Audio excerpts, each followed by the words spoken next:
Hello friends, I'm Jayaprakash Mittal.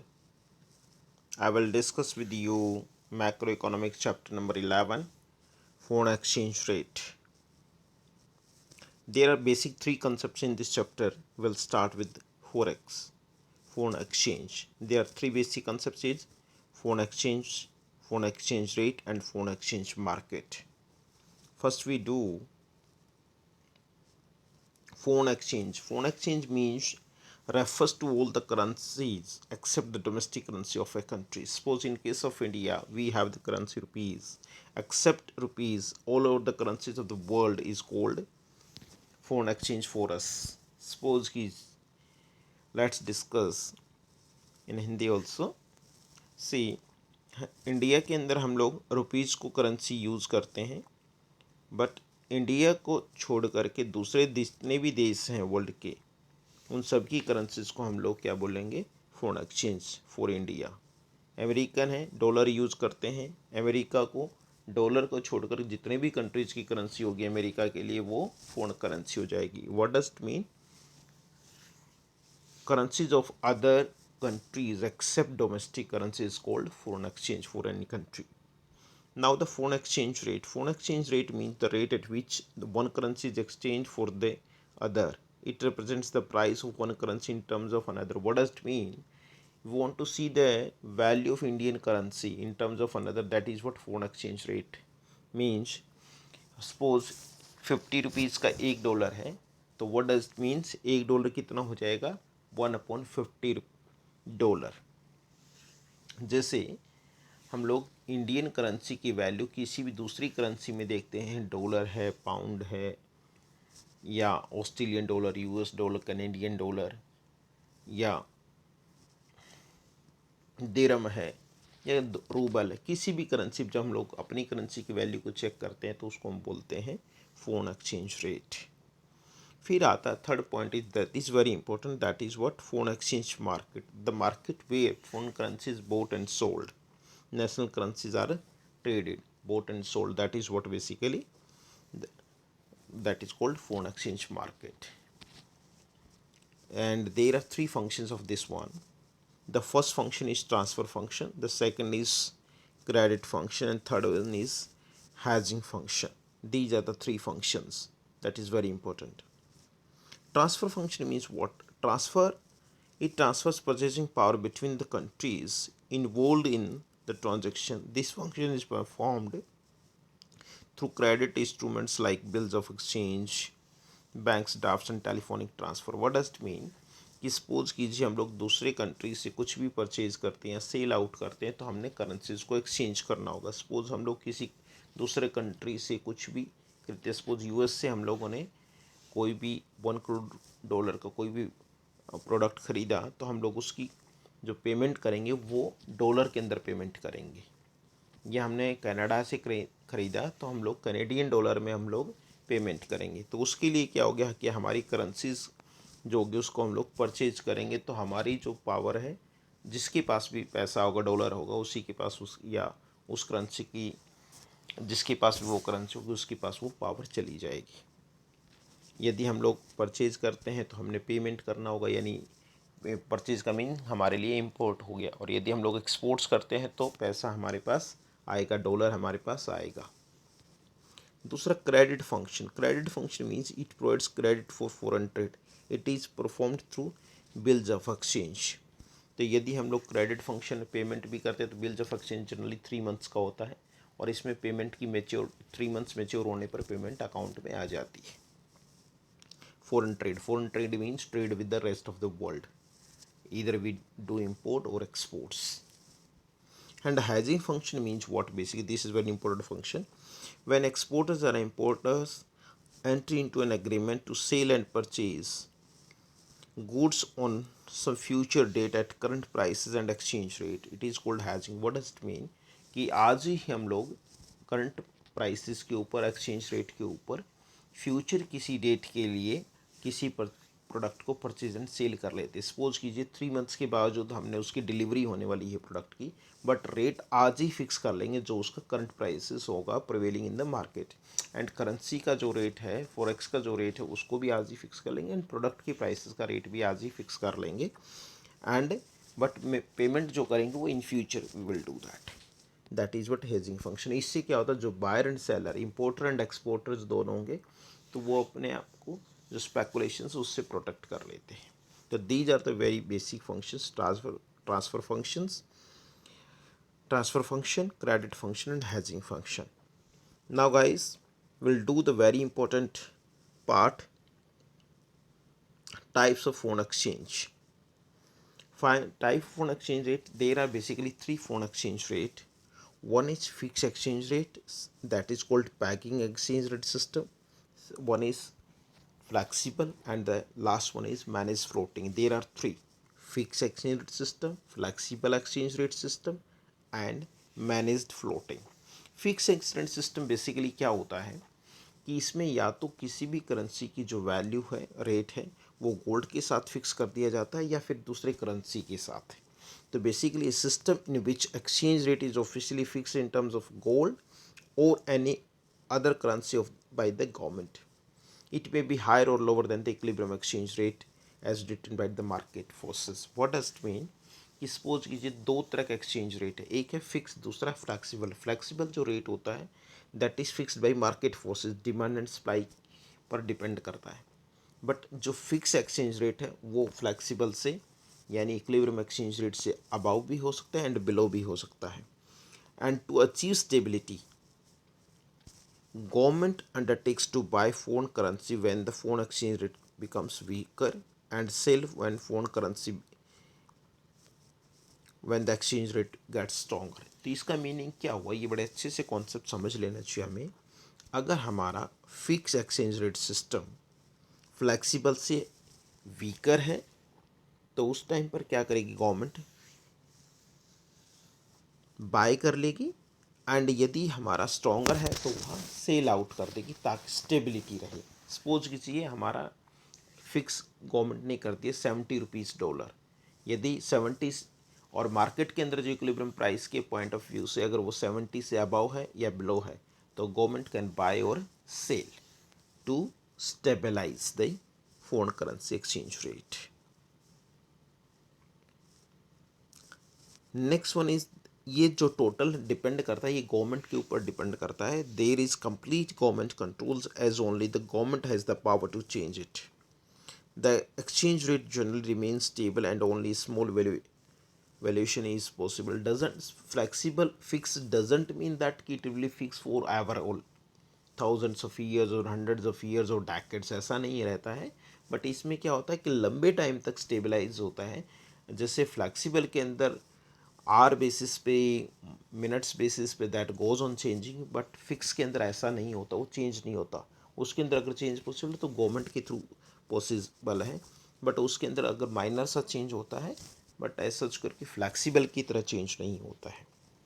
And इसकी वजह से क्या, जब रेट ऑफ एक्सचेंज फिक्स हो जाता है फॉरेन एक्सचेंज रेट, तो जो स्पेकुलेशन की पॉसिबिलिटी वो एलिमिनेट हो जाती है।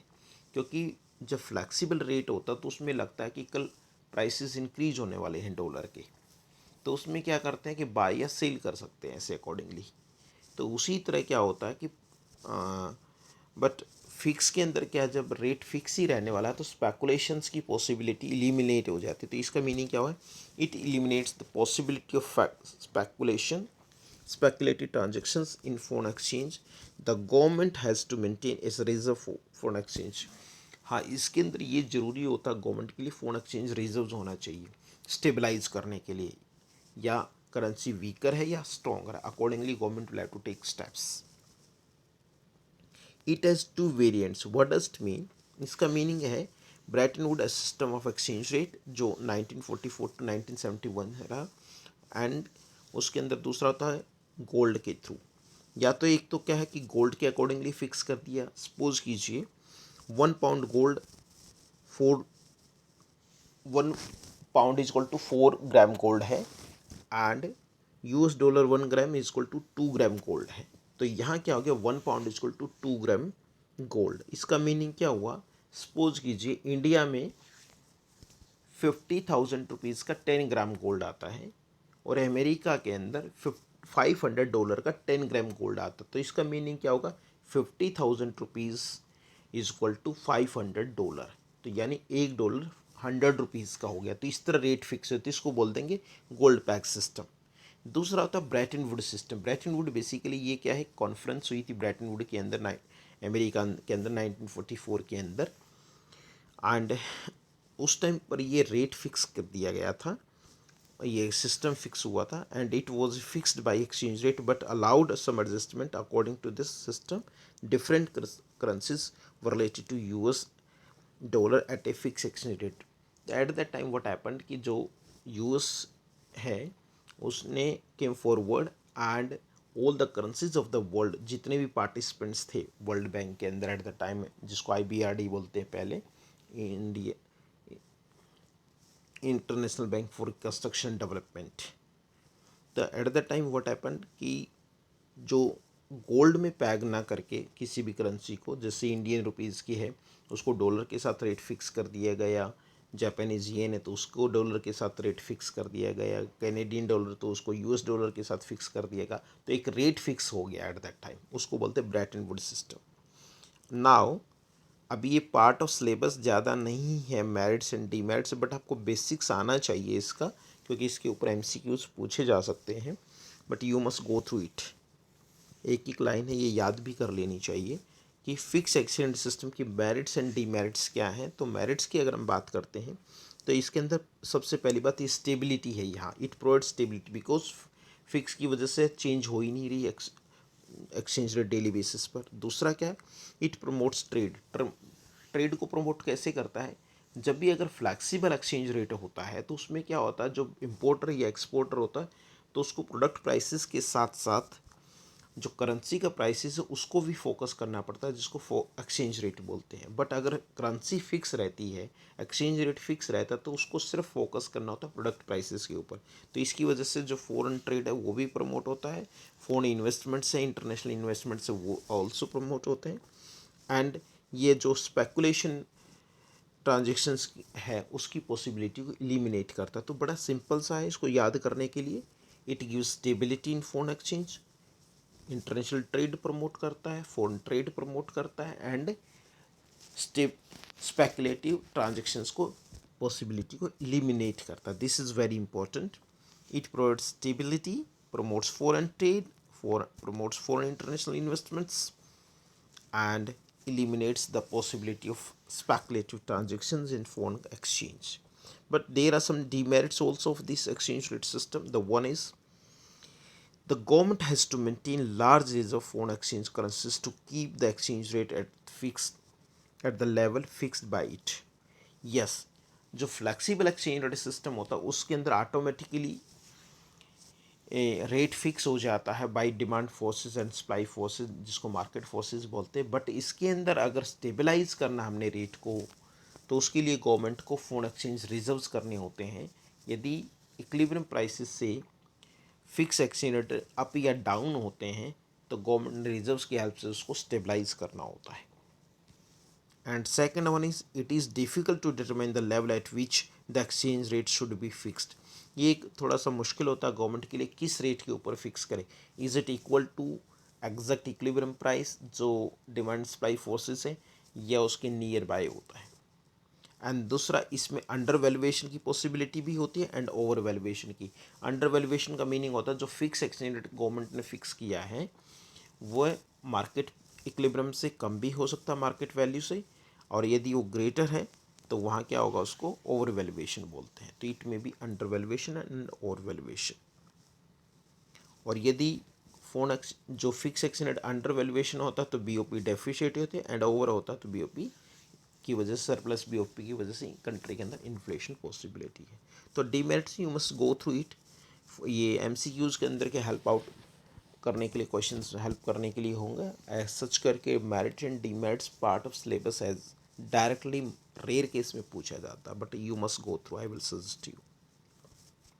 Second exchange rate system is flexible exchange rate system. And we call it floating also and we call it free. तो स्टूडेंट्स प्लीज़ कि इसमें ये जरूर ध्यान रखें कि जब भी अलग अलग नेम दिए जाते हैं तो वो आपको आने चाहिए एमसीक्यूज़ के लिए, true and false fill in the blanks के लिए।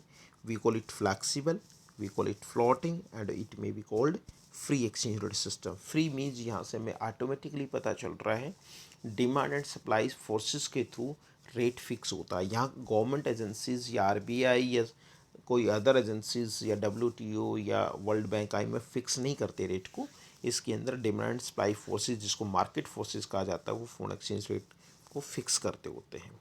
And there is no intervention of the government and ये it fluctuates freely according to the market conditions and exchange rate keeps on changing naturally. अगर demand change होगी तो then again rate of exchange will also change, supply change होती then rate of exchange will also be change. तो यहाँ fluctuations इसके अंदर होते रहते हैं। अगर फ्लैक्चुएशंस होंगे तो इसका मीनिंग क्या, स्पेकुलेशंस प्रमोट हो जाएगा।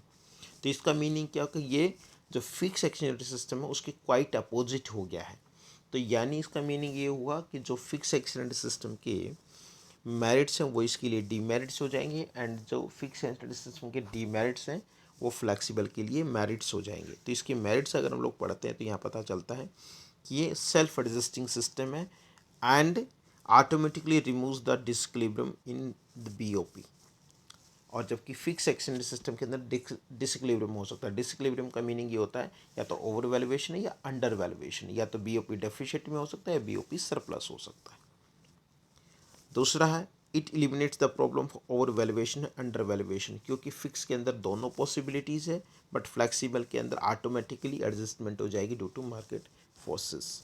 एंड यहाँ गवर्नमेंट को कोई रिजर्व्स रखने की भी ज़रूरत नहीं होती because market forces automatically adjust कर रहे हैं। तो so there is no need for the government to hold any reserves of on exchange reserves. But demerits इसका क्या है, डीमेरिट्स इसका ये है कि यहाँ अनसर्टिनिटी रहेगी, इंस्टेबिलिटी रहेगी।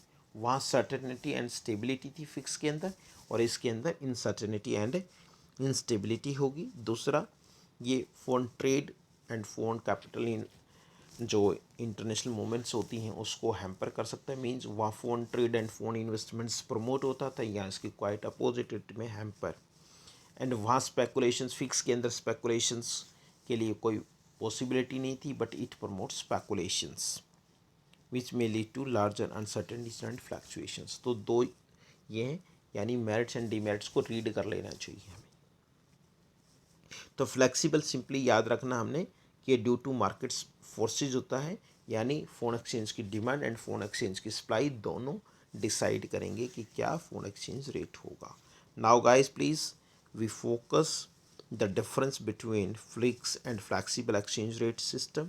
Fix we know that officially fixed in terms of gold or any other currency by the government, and flexible के अंदर if we talk about तो ये डिमांड सप्लाई फोर्सेस के ऊपर डिपेंड करेगा। Second fix exchange system we talk about there is complete government control and where flexible there is no government intervention at all, this is fixed by market forces.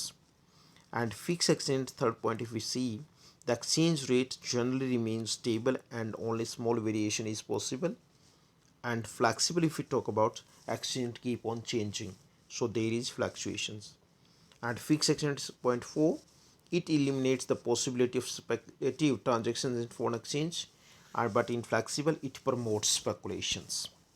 And fixed exchange system, government has to maintain a reserves of foreign exchange, but in flexible there is no need of the foreign exchange reserves by the government. So guys अगर आप fix and flexible का difference भी पढ़ लेंगे तब भी आपके merits and demerits सब पॉसिबल हो जाएंगे। This is very important, you must go through it, you must learn it. Now the question is that who decide the conversion rate between currencies, means who will decide the rate. Fix by government fix होता है and flexible bye market forces. And one is more that is very important, that is managed floating exchange rate. Managed floating बड़े अच्छे से समझना, managed floating, floating है but manage कर दिया गया है। तो what does it mean, floating means flexible है एंड मैनेज्ड मीन्स कि कोई थर्ड एजेंसी है जो इसको मैनेज करी, that is what central bank of a country, that is government basically. तो यहाँ क्या हुआ कि गवर्नमेंट एंड मार्केट फोर्सेस दोनों एप्लीकेबल हैं। तो यहाँ क्या होगा कि ये है तो फ्लेक्सिबल, बट अगर एक सर्टेन कंडीशंस के बियॉन्ड जाता है तो उसको फिर गवर्नमेंट इंटरवीन करेगी। तो this is what basically hybrid system. तो इसका मीनिंग क्या हुआ, it is a system in which foreign exchange rate is determined by market forces and central bank influences the exchange rate through intervention in exchange rate market. It is a hybrid of the fixed and flexible exchange rates system भी। Students ये क्या है कि flexible है, market forces will decide the rate, but simultaneously central bank can intervene through exchange rate market forces. तो यहाँ क्या होता है कि RBI in case of India, if you talk about, वो इंटरवीन कर सकती है एंड बट जनरली फ्लेक्सिबल होता है। तो इसके लिए क्या होता है कि रेट फिक्स कर दिया जाता है, एक लिमिट्स फिक्स कर दी जाती है, with in that limit it can fluctuate, but अगर लिमिट क्रॉस हो जाती है तो सेंट्रल बैंक इंटरवीन करता होता है जिसे ताकि स्टेबलाइज कर सके। Now guys, now demand phone and supply phone exchange. Why do we demand for phone exchange and why do we supply phone exchange? Simple सा, इसको बहुत सिंपल से समझना हमने। बेसिकली अगर हम ये कॉन्सेप्ट लें, फॉरेन करेंसी इंडिया के लिए हम लोग डॉलर मान लिया, and why do we need dollar, तो सिंपली कोई कहेगा कि हमें वहाँ पढ़ने जाना है, हमें वहाँ मेडिकल फैसिलिटीज़ के लिए जाना है, वहाँ टूरिज़्म के लिए घूमने जाना है, वहाँ हमने एजुकेशन के लिए वहाँ जाना है, वहाँ हमें कोई दोस्त रहता है उसको गिफ्ट करना है, या हम लोग वहाँ इन्वेस्टमेंट्स करना चाहते हैं, ठीक है, या वहाँ से हमने कोई गुड्स इंपोर्ट करना, तो ये सब के लिए क्या डॉलर चाहिए। तो सिंपल अब मैं इसको कनेक्ट करता हूँ, import of goods and service, you want to import something from USA, we need dollar, तो सो दैट्स द, उसको जनरली अप्लाई कर दो। If want to import something तो we need foreign exchange, and tourism के लिए if want to go तो then we need again foreign currency. Unilateral transfer, अगर हम किसी को गिफ्ट डोनेशन देना चाहते हैं, purchase of asset in foreign countries, if want to buy something there like assets. कईयों का आपने सुना होगा कि जो पॉलिटिशियंस हैं या बहुत से एक्ट्रेसेस हैं, वो फॉरेन के अंदर उनके फ्लैट्स हैं, तो ऐसे वो जब खरीदते तो naturally we need foreign currency for that. And speculations means sometimes क्या करते हैं कुछ लोग, डॉलर्स, पाउंड्स, येन एंड दूसरी करेंसीज को परचेज करते हैं, जैसे उनकी प्राइसेस इंक्रीज होते हैं तो वो सेल आउट करते हैं लाइक गुड्स मार्केट की तरह। तो इसके लिए हमने फॉरेन करेंसीज की डिमांड है। नाउ सप्लाई, अब सप्लाई इसके अपोजिट हो गया। अगर हम लोग एक्सपोर्ट्स करेंगे तो नेचुरली विल गेट डॉलर, तो वो हमारे डॉलर की उनकी तरफ से सप्लाई हो गई। फ़ोन इन्वेस्टमेंट्स, अगर फ़ोन इन्वेस्टमेंट इंडिया में आएगा तो इसका मीनिंग डॉलर आएगा। सपोज कीजिए डॉलर को हम लोग को फॉरेन करेंसी की तरह ट्रीट कर रहे हैं एन एग्जांपल के रूप में, तो क्या होगा, डॉलर आएगा। अगर रेमिटेंसेज, वहाँ से यूनिलेटरल ट्रांसफर्स आ रहे हैं, डोनेशंस, गिफ्ट्स आ रहे हैं, या स्पेकुलेशंस, कोई इंडियन करेंसी को परचेज कर रहा है, यस, तो ये सप्लाई ऑफ फॉरेन एक्सचेंज हो गया। तो डिमांड कर्व जो होता है वो नेगेटिवली स्लोप्ड होता है, सप्लाई कर्व पॉजिटिवली स्लोप्ड होता है। क्यों? डिमांड जो है वो फोन एक्सचेंज के अपोजिट इन्वर्सली रिलेटेड है, और सप्लाई पॉजिटिव रिलेटेड। अगर रेट ऑफ एक्सचेंज बढ़ेगा तो सप्लाई बढ़ेगी, और यदि फोर डाउन होगा तो डिक्रीज होगी। But in case of demand curve is negatively sloped. What does it mean? Foreign currency rate will increase, demand for forex will decrease and vice versa. ये ध्यान रखना है। अब आपके सिलेबस में जो 30% सिलेबस कम हुआ है as per government no CBSE rules, तो उसमें क्या है कि आपका जो डिटर्मिनेशन ऑफ फॉरेन एक्सचेंज है वो डिलीट कर दिया गया है। तो अभी हमारा एक पार्ट डिलीट हो गया। उसके अंदर ये भी था कि डिटर्मिनेशन कैसे होगा डिमांड सप्लाई के थ्रू, दूसरा अगर डिमांड चेंजेज होंगे तो क्या इम्पैक्ट होगा, सप्लाई चेंज होगा तो क्या इम्पैक्ट होगा, तो वो सब पार्ट डिलीट कर दिया। तो इसलिए मैंने इस फाइल में से भी डिलीट कर दिया। तो अभी हम लोग directly will do currency appreciation and currency depreciation. ये पॉइंट सिंपली से समझना, करेंसी एप्रिसिएशन या करेंसी डेप्रिसिएशन दोनों पहले पॉइंट समझ लें कि ये फ्लेक्सिबल एक्सचेंज रेट के अंडर होता है। अगर करेंसी की वैल्यू इंक्रीज होती है तो वी कॉल इट एप्रिसिएशन, और करेंसी की वैल्यू डिक्रीज होती है तो depreciation. तो it refers to increase in the value of domestic currency in terms of foreign currency in a floating exchange rate system. ठीक है, इसमें डोमेस्टिक करेंसी की वैल्यू इंक्रीज हुई, that is appreciation of currency. अगर domestic currency की value in terms of foreign currency decrease हो जाती है तो वो उसको बोलते हैं हम लोग डेप्रिसिएशन। बट ये दोनों फ्लोटिंग यानी फ्लैक्सिबल या फ्री एक्सचेंज मार्केट के अंदर होता है, फिक्स के अंदर नहीं होता है। सपोज कीजिए पहले $1 60 रुपीज़ का था, अब $1.55, तो इंडियन करेंसी अप्रिशिएट हो गई। पहले $1.55 का था, अब 60 का हो गया, तो यह इंडियन करेंसी डेप्रिशिएट हो गई। तो ये ध्यान में रखना है। तो इसमें कॉजेज ऑफ एप्रिसिएशन क्या है? यदि हमारी डिमांड अगर बढ़ेगी तो हमारा क्या हो जाएगा? Increase in supply foreign currencies हो गया है। तो यह तो उससे क्या होगा? या इंक्रीज इन एक्सपोर्ट्स हमारे हो गए हैं, या फॉरेन इन्वेस्टमेंट्स हो गई, या इंक्रीज रेमिटेंसेज हैं, तो क्या होगा? हमारी करेंसी की वैल्यू बढ़ जाएगी। इसके अपोजिट अगर डिमांड फॉरेक्स की बढ़ गई है, अगर हम डिमांड ज़्यादा करेंगे डॉलर की, तो डॉलर की वैल्यू बढ़ेगी, हमारी कम हो जाएगी। यदि हम लोग इम्पोर्ट्स इंक्रीज़ किया, टूरिज़्म में हम ज़्यादा इंक्रीमेंट हो गया है, तो उसकी वजह से फॉरेन करेंसी की वैल्यू बढ़ जाएगी और हमारी करेंसी की वैल्यू डेप्रिशिएट हो जाएगी।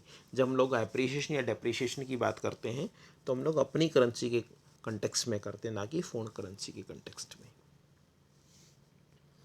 नाउ इसका इफ़ेक्ट क्या होगा, इम्पैक्ट क्या होगा कि अगर एप्रिशिएशन होता तो हमारे इंपोर्ट्स वो चीपर हो जाते हैं और इंपोर्ट इंक्रीज हो जाते हैं, और एक्सपोर्ट्स हमारे डिक्रीज हो जाते हैं।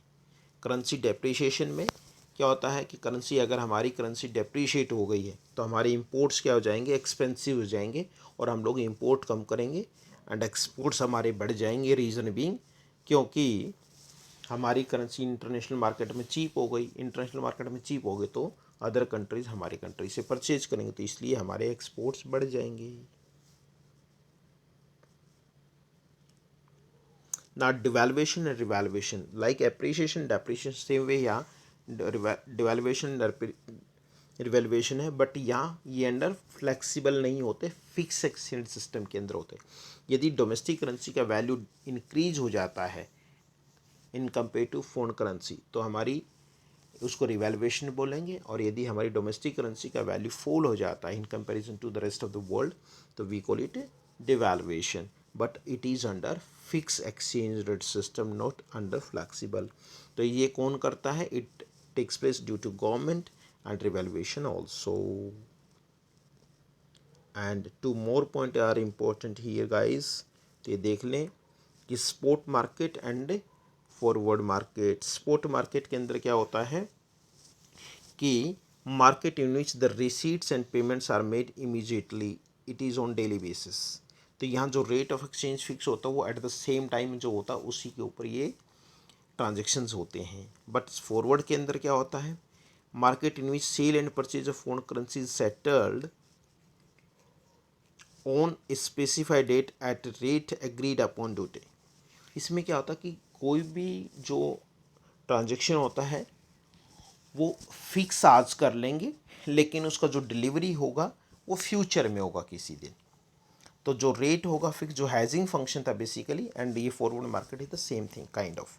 तो इसको हम लोग ये कह सकते हैं कि फ्यूचर के कोई रेट फिक्स होगा, रेट आज का लगेगा बट फ्यूचर की डेट फिक्स कर लेंगे। एंड इसके लिए क्या होता है? To decrease risk of loss due to adverse changes on the exchange rate. हमें ये लगता है कि इन फ्यूचर रेट इंक्रीज हो सकता है, तो हम लोग आज ही रेट फिक्स कर लेंगे करेंसी का कि क्या रेट होगा करेंसी का, या फिर जो प्रोडक्ट का प्राइस है उसका भी रेट आज फिक्स है। दूसरा, to make profits also. Speculations में किसी को ये लगता है इंक्रीज होगा तो अकॉर्डिंगली वो रेट कोट कर सकता है, किसी को लगता है डिक्रीज है तो अकॉर्डिंगली रेट कोट कर सकता है। जो दो पार्टीज होंगी, बायर एंड सेलर, या इंपोर्टर और एक्सपोर्टर जिसको बोलते हैं, क्योंकि ये जब हम लोग फॉरेक्स की बात करते हैं तो बिटवीन द टू कंट्रीज है, इनसाइड द कंट्री नहीं है ये, between the two countries we will call it import and exports. तो so guys this is very important. अब इसके अंदर एक क्वेश्चन और हमें ध्यान में रखना है, डिवैल्यूएशन एंड डेप्रीशिएशन। अब डिवैल्यूएशन या डेप्रीशिएशन अगर हम लोग देखते हैं तो ये हमारे पास दो कॉलम हैं, जो डिवैल्यूएशन है यहाँ से और डेप्रीशिएशन, इन दोनों को हम लोग डिफ्रेंशिएट कर सकते हैं। डिवैल्यूएशन और डेप्रीशिएशन में जो मेजर डिफरेंस वो ये है, devaluation due to fix exchange rate system होता है and depreciation due to flexible exchange rate system होता है। ठीक है, डिवैल्यूएशन जो वो takes place due to government and depreciation takes place due to flexible exchange system है तो ड्यू टू मार्केट फोर्सेस। तो ये मेजर डिफरेंसेस हैं। तो गाइस ये हमारा चैप्टर कंप्लीट हो गया है, and I hope you understood the concept very well and you will go through it. So guys you will do, read in detail, do from the book, and then you must do objective and subjective questions from this section. Thank you all of you guys. Thank you.